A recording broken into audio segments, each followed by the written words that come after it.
Captain, welcome to Elite TFO training, covering the Counterpoint mission from Stow Better. Let's review objectives. The first objective of this TFO is to defend Deep Space Nine. On Elite, if the station's health drops to 0, the mission fails. Initially, there are 2 groups threatening the station that must be defeated. In the second stage, approach and close portals that will spawn periodically around Deep Space Nine over a 3-minute period. You must close at least 5 portals while continuing to defend DS9. Closing additional portals beyond 5 increases the mark rewards. After termination of the portal stage, the mirror station Terok Nor will appear. Transport assault teams from Deep Space Nine to Terok Nor during the next 7 minutes to send it back to the mirror universe. Your team must successfully ferry a minimum of 15 assault teams, and ferrying more will increase mark rewards. Defeating Terok Nor itself during this stage is an optional objective. In the final stage, 2 reinforcement groups will arrive. Both must be defeated within 3 minutes to complete the TFO. Thank you. On to risks and rewards. This TFO needs moderate coordination and team composition to play well on Elite, since most objectives can be soloed. For best results, a team working together can maximize their performance, but the floor to simply complete the mission is fairly low. However, the threat level is high due to the many damage threats from Terran ships, combined with a large portion of the TFO requiring you to fly with your shields down. For rewards, you can expect potentially a very high amount of Terran or fleet marks, along with a chance for subspace comm power pieces. Rewards are based on how well the objectives are flown. Since most of the TFO is time-gated, it is one of the longer TFOs. The adversaries on this operation are Terrans. Terran ships are generally fragile, but many of them have dangerous abilities.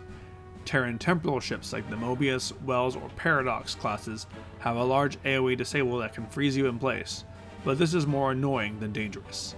On the other hand, numerous Terran vessels have feedback pulse, and the point defense system from Armitage escorts is incredibly dangerous within 5 kilometers. It is important to note that Counterpoint has 2 distinctly different objective sets in its 4 stages. The first and last stage are pure damage checks and involve defeating Terran fleets. The second and third stages are not focused on damage output. For maximum effectiveness, focus on closing portals and ferrying assault teams, rather than killing all the Terran ships that continually respawn. Keeping Deep Space Nine alive requires some damage, but that's not the focus, and it is fairly resilient. If your team has the firepower, defeating Terok Nor when it appears will reduce its firepower and complete that optional objective. In terms of team composition, this TFO is fairly forgiving. Exotic builds excel at clumping and destroying large groups of weak enemies and are unaffected by feedback pulse. Fast ships, such as full pilot ships, are likewise well suited to the portal and assault team stages. When transporting assault teams, your ship's shields will go offline, so if you rely on items like the shield absorptive frequency generator or reverse shield polarity for survival, you will be especially vulnerable. However, there is no tether distance on the team transport, so once you start beaming, you can turn around and head for the next objective. Now, combat footage will be shown to illustrate the principles discussed previously. The goal of this section is not to illustrate perfect piloting, but provide an example of how to successfully complete the map with all objectives and without dying. Note that for brevity's sake, the footage is usually sped up relative to in-game speed.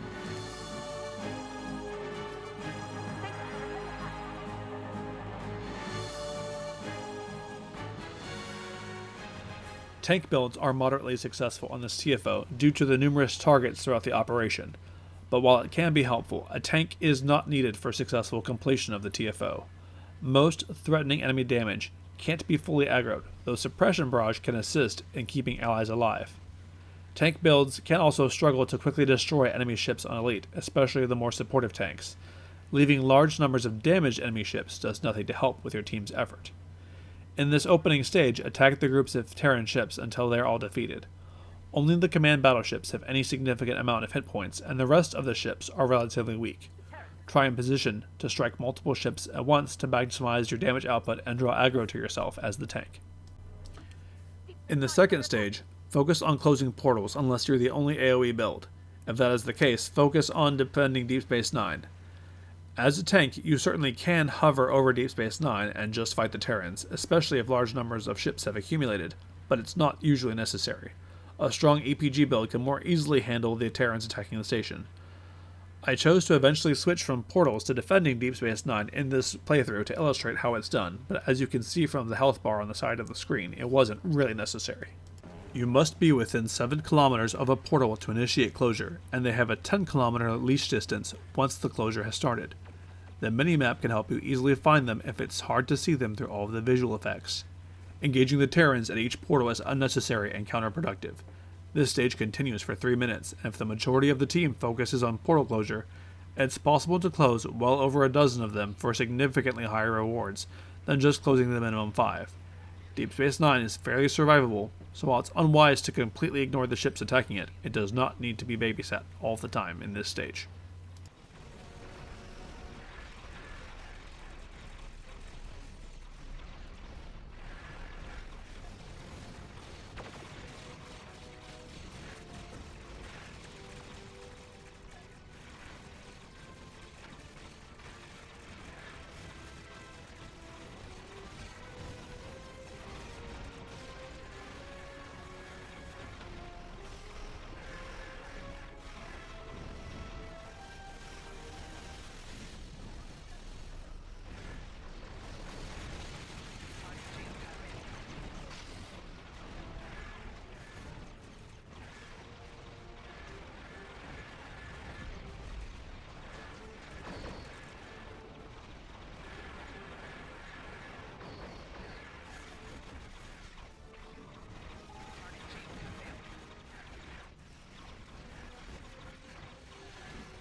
Something massive.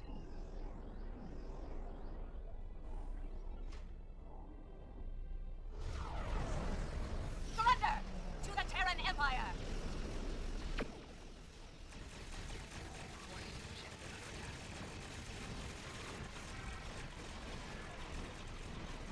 Lower your defenses. And surrender. At the start of the third stage, the combined team should launch a full-on assault on Terok Nord to disable it.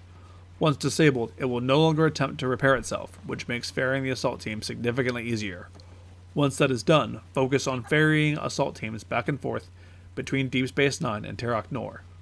Remember that there is no leash distance, so once a transport is initiated, move to the next station. This is an excellent place to use speed boosts like evasive maneuvers to increase the number of trips taken, and the higher defense rating from moving at high speed will reduce incoming damage somewhat. With proper coordination and team composition, we've been able to transport over 80 assault teams in this stage, which significantly increases the TFO's reward. In the third stage, keep your fire at will cycle going while ferrying assault teams. Your fire might not defeat the larger Terran ships during your flybys, but will whittle them down, especially combined with your teammates' damage output. Try and stay between Terok Nor and DS9 as much as possible while carrying teams to help pull aggro off your teammates while they in turn carry assault teams. There are many Terran ships at both stations, so the tank really shines in this stage. One thing I could have flown better in this run was not going so deep on my pylon turns around each station. Turning at the closest pylon would have been sufficient. Remember that shield-based defensive abilities are not effective while performing a transport, and if flown properly, you basically always will be performing a transport in this stage once Terok Nor is defeated. Remember, carrying assault teams is the priority, not fighting Terrans.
When the final Terran reinforcements arrive, this part is quite straightforward.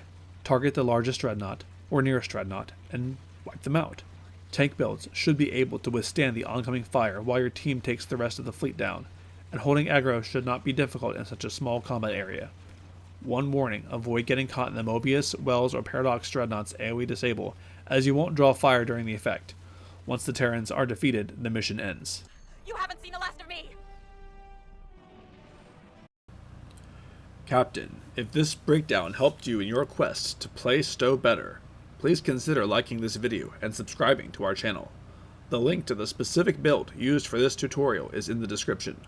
For more guides and builds, check us out at www.stobetter.com.